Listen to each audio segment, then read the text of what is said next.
Ninguém ouviu um soluçar de dor no canto do Brasil. Um lamento triste sempre ecoou, desde que um índio guerreiro foi pro cativeiro e de lá cantou. Minha História, uma série de entrevistas especiais neste mês da consciência negra. E a nossa entrevistada de hoje é a Rita de Cássia, presidente da O Negro de Bacabal. Rita, é uma honra ter a senhora como entrevistada do nosso quadro. Eu agradeço. Rita, onde foi que a senhora nasceu? Como é que foi a sua infância? Eu nasci em Bacabal, certo? Na rua Nascimento de Moraes, me criei na Rui Barbosa, sou a terceira filha de 6, né? De 6 filhos. Minha mãe ficou viúva aos 40 anos, no qual eu tinha 15 anos. A gente veio de uma vida vulnerável socialmente, da extrema pobreza, onde eu fui criada, mas eu tinha uma visão, assim, diferente, tá? Eu sempre tive voz de dizer o que penso, o que estou sentindo. Tem episódio nas nossas vidas que nos marcam, e tem muita coisa que me marcou. A minha infância, a minha história, né, enquanto pessoa negra, vulnerável socialmente, vivendo na extrema pobreza. Eu me lembro que a gente morava perto de uma senhora chamada Dona Alcina, o qual a gente chamava de Dona Alcina. E ela era uma pessoa muito humana, tá?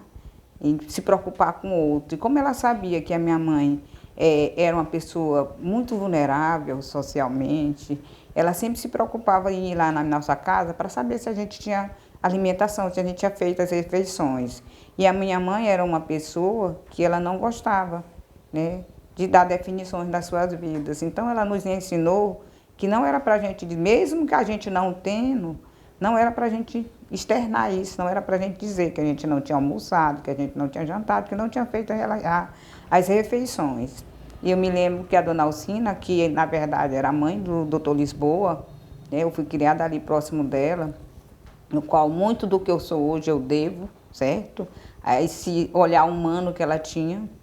E ela chegava na nossa casa, eu me lembro de um episódio, 7 horas da noite, chovendo, e ela gostava de chamar minha mãe de Concinha. O nome da minha mãe é Conceição. Ela dizia: Concinha, vocês já jantaram? E a nossa mãe dizia assim: vocês não vão dizer que vocês não jantaram. E aí os meus irmãos todos obedeciam, e eu não. Eu não me calava. Na mesma hora que ela chegava, eu gritava: não, Dona Alcina, a gente não comeu. E a minha mãe ficava chateada. E como a Dona Alcina já sabia o comportamento da minha mãe, dizia: você não vai bater nela, você não vai castigá-la. Aí mandava, a gente chamava a gente, nós íamos na casa dela, ela mandava toda a alimentação e a gente chegava e se alimentava. Então, os meus irmãos já sabiam que eu não ia me calar diante disso. São episódios que marcam a vida da gente, né? Então, eu, quanto mulher negra, eu vivenciei assim. Fui criada em Bacabal, no centro da cidade, que o Barbosa é centro, né? Mas com uma situação de extrema vulnerabilidade social. E hoje eu me tenho assim, eu sou muito feliz pelo que a mulher que me tornei, certo? Pelas conquistas profissionais, tá? Porque eu digo muito, eu sou uma defensora da educação porque eu sou fruto dela. Eu não sou fruto dos programas sociais, dos governos, porque dessa época não tinha.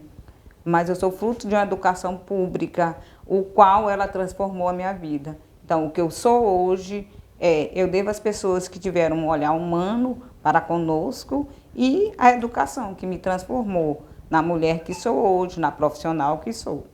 Em que momento a senhora criou esse seu, digamos, amor em defender o direito do povo negro? Eu cresci também estudando em uma escola o qual a gente não era visibilizada como ser humano, como humano. A escola 17 de Abril, qual a gente fez minha educação, meu ensino fundamental 1, né, hoje a gente chama, como a escola que era rotulada como a escola era 17 de macaco, era assim que a escola era chamada. E isso sempre me perturbou, eu com 8, 9 anos, assim, me perturbou essa situação, né? Por que a gente não tem que ser, a escola não é chamada pelo nome dela, e sim pelo nome de animal? Então eu sempre tive essa veia de achar isso absurdo. Aí fui criando o vínculo de estar defendendo, né, de estar lutando, de estar estudando, né, sobre a problemática da pessoa negra. Eu nunca aceitei a história como ela é. Nunca aceitei a minha história, certo? E não aceitava a história como nos é contada, porque você sabe que o povo negro é invisibilizado. Toda a sua contribuição histórica, social e política para o nosso país foi invisibilizado. E eu sempre tive esse viés, tá? Em que momento apareceu a oportunidade para a senhora ser presidente da UNegro? Por enquanto, negro, né? Porque em breve vai mudar de nome, né? Certo. Em 2014, a UNegro chegou aqui. Ela chegou através do Tigela, né? Que é uma militante, trouxe lá, ela já estava no Amazônia, ele morava lá, e trouxe a UNegro para Bacabal, tá? A gente foi dialogando, conversando. A primeira, né, coordenadora, que a gente tem o status de presidente, porque a UNegro ela tem uma estrutura, né? Ela vem via nacional, nasceu na Bahia, aí ela vem para os estados, ela está em ramificação em quase todos os estados do Brasil. Aí, dos estados, ela vem para as suas coordenações de núcleo. No caso, aqui, Bacabal é o núcleo da UNegro. Eu sou a coordenadora da UNegro em Bacabal. E a professora Ana Cleide, né, que é também uma forte, né, lutadora da causa da pessoa negra, ela foi uma das primeiras pessoas que começou a estar à frente da UNegro. Depois ela adoeceu, veio algumas situações, aí Tigela continuou. E a gente, né, depois da pandemia, a gente resolveu retomar, né, a UNegro em Bacabal, porque já precisava, era necessário. E aí a gente esteve à frente, né, fui eleita a coordenadora da UNegro no núcleo Bacabal. De lá para cá a gente vem lutando, porque a nossa luta, quem tem viés, né, de movimento social negro, ele sabe que a luta não é individual, a luta é coletiva. E às vezes a gente luta contra essa questão da opressão, do racismo estruturado, e às vezes a gente tem que lutar e formar o nosso povo também. Por que eu te digo isso? Porque a gente vem de um histórico de escravizados, né? E a gente tem todo esse viés que às vezes nós não conseguimos admirar, tá? E colocar e aceitar um de nós nos espaços de poder. E às vezes a gente ouve muito da sociedade em dizer que o próprio negro é racista. Não, não existe essa questão do negro ser racista. Ele reproduz esse racismo. E nós temos esse trabalho. O movimento social negro, ele tem um trabalho de formar o povo para entender, valorizar a sua população, os seus ascendentes, os seus irmãos, para que esses ocupem espaços de poder e a gente admire, respeite e valorize e cobre cada dia mais. É porque instituições como a UNegro, elas servem justamente para unir o povo negro. Porque certo. A gente, recentemente houve aquele caso da moça de São Luís Gonzaga que fez aquelas acusações, aquelas falas racistas, e eu particularmente senti falta de uma presença negra a nível estadual ou nacional para se posicionar sobre aquele caso. Aí a gente percebe que muitos negros eles acabam se afastando, não é um povo tão unido, acabam se desunindo, digamos assim.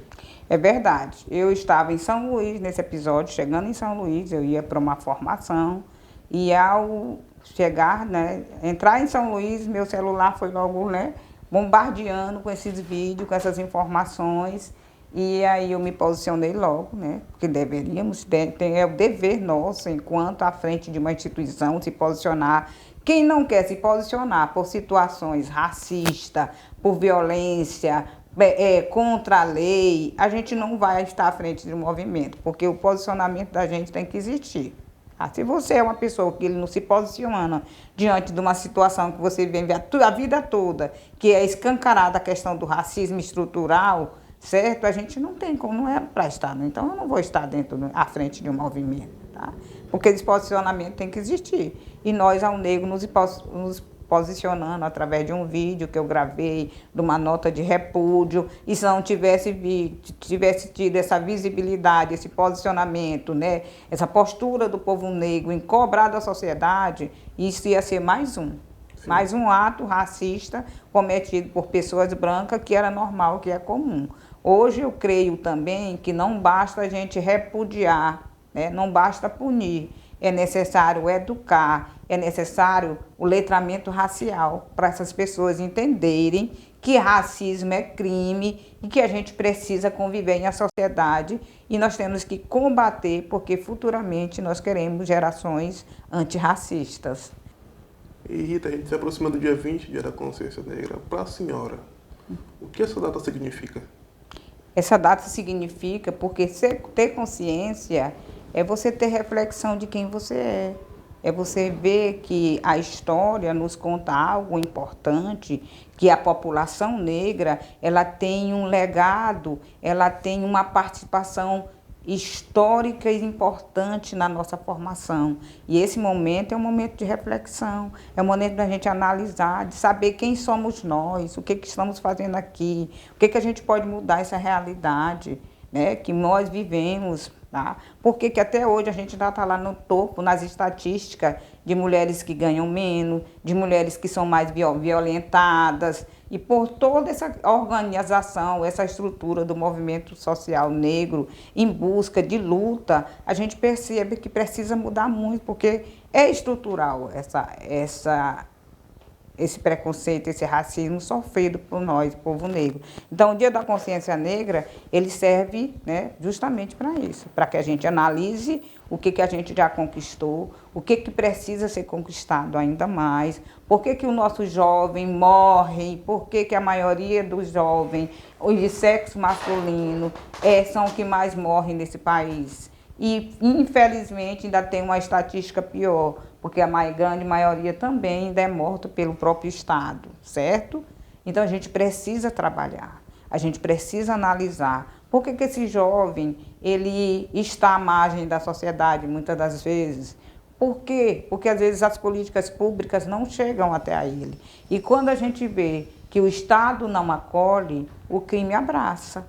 Então, a gente tem sempre que entender que esse dia é de reflexão, esse dia de análise, é de fazer um balanço, o que a gente precisa conquistar.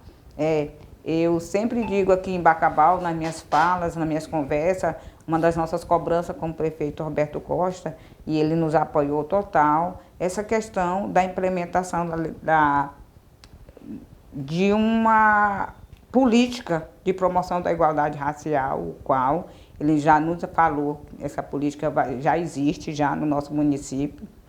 E a gente cobra, né, do município que essa estrutura perpasse por toda, né, estrutura pública do nosso município, inclusive lá na juventude, que é preciso implementar o Plano de Juventude Negra Viva, para que a gente trabalhe os nossos jovens, né, periférico, para que eles saibam que eles têm lugar de fala, eles têm alternativas, tá? E que o crime não compensa.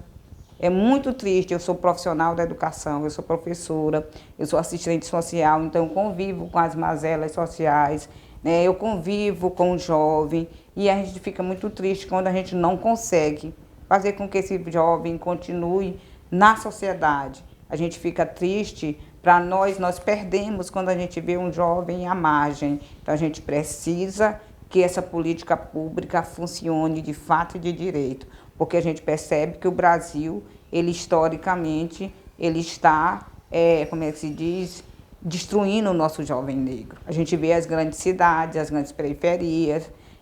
Eu estive em 2020 no Rio de Janeiro, fui resgatar minha tia, que eu não conhecia, né? Que nós sabíamos, né, que há quanto tempo ela vivia em trabalho análogo à escravidão. Nós só descobrimos em 2020, eu fui buscar, passei 15 dias no Rio de Janeiro, o qual eu não desejo a vida que a minha tia vivia para meu pior inimigo, que eu não tenho, certo? Tá? Então a gente viu que as famílias, as mulheres negras ainda vivem em situação de escravizadas desse país. Porque quem vive fazendo trabalho análogo à escravidão, A gente precisa, né, combater esse tipo de coisa. E essas políticas têm que existir. A gente vê também que a grande maioria do feminicídio ainda é mulheres negras. A grande maioria da violência doméstica ainda perpassa pela mulher negra. Tá? Então a gente precisa que esse trabalho continue. E unindo, certo, os movimentos sociais que são importantes, porque somos nós que lutamos pela maioria de uma população e aliada ao poder público, certo? Que é quem executa as políticas. A gente tem um papel de cobrar, certo? E Rita, que mensagem você gostaria de deixar para quem está acompanhando a sua entrevista? Eu deixo uma mensagem para as pessoas negras e não negras nesse país, que nós, enquanto cidadão, e principalmente cidadão brasileiro, nós devemos trabalhar, lutar por uma sociedade antirracista, porque lutar por uma sociedade antirracista não é só uma função minha, enquanto mulher preta, não é uma função sua, enquanto homem preto, mas é uma obrigação da sociedade em si, de pretos e não pretos. A diferença é que nós, enquanto pessoa preta, a gente tem um lugar de fala diferenciada. Eu gosto muito de falar nessa frase de Djamila Ribeiro, onde ela fala na questão de lugar de fala. E espero que as pessoas entendam que lugar de fala não é o que se fala, mas é de onde se fala. Se uma pessoa não negra, ele vai falar sobre racismo, ele tem uma visão, né, do racismo. Mas se eu ou você, que são pessoas pretas, são pessoas negras, vai falar de racismo, o nosso lugar é outro, porque a gente vivencia, nós sofremos esse racismo. Então, a minha frase de hoje é que nós temos, né, a minha mensagem é que nós temos que lutar por uma sociedade antirracista, dentro das escolas, nas nossas famílias, nas igrejas, qual você participa, que nós vivemos no Estado laico. E como é que a gente faz isso, Rita de Cássia? Nós fazemos isso combatendo, tá? Toda espécie de estrutura racista que existe dentro da sociedade. Também a gente quer falar algo importante. Em 2015 foi realizada a primeira marcha, né, das mulheres negras. 10 anos depois, em 2025, a segunda marcha das mulheres negras. O Cal Bacabal vai participar com 100 mulheres, certo? O qual eu vou coordenando um ônibus, o Negro vai coordenando um ônibus, né? E o GNPR vai em outro. Tudo patrocinado pelo poder público, através do prefeito Roberto Costa, que nós vamos estar lá, levando essas mulheres, marchar em Brasília, reivindicando políticas públicas como essas que eu já relatei para vocês, para toda a população negra do Brasil. Então, são mulheres de todo o país. E Bacabal vai estar lá representado com 100 mulheres. Tá? Então, é um agradecimento que a gente faz à gestão pública por ser sensibilizadas com as pautas, né? Que a gente chama pautas de minorias. Rita, muito obrigado pela sua participação no quadro. Resistão Negro significa muito ter a senhora participando do nosso quadro. Muito obrigado. Eu que agradeço. E eu espero você no próximo capítulo do quadro Minha História. Do trabalhador.